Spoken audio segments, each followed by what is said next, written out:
खालू जी सलामकुम। जीती रहो पुत्र, जीती रहो। शांति पुत्र, मैंने सुना है सोना शहर जा रहा। तो फिर आपने आधी बात सुनी है ना, पूरी नहीं ना सुनी है। पूरी बात ये है कि सोने के साथ चांदी भी जा रही है। पर क्यों पुत्र? मामे जकूब का खाता है, शहर में बहुत अच्छी नौकरी का इंतजाम हो गया। उसने कहा फौरन से पहले पहुंच जाओ। मामा जकूब? ओ कूबा गिट्ठू।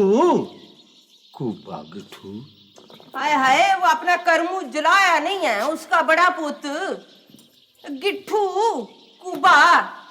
हो शहर जाके कुबे से जकूब हो गया। जकूब ही नहीं हो गया, सौखा भी हो गया है। नौकरी कर रहा है बड़ी चंगी। और पढ़ी लिखी कुड़ी से शादी भी कर ली है शहर में। मामे जकूब की बहुत बड़ी कोठी है, बहुत बड़ी कोठी।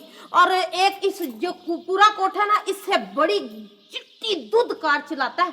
और पता पिछले साल आया था वो शहर यहाँ पीन में, तो मासी बरकते नहीं, उसका लड़का काका उसे लेके शहर चला गया।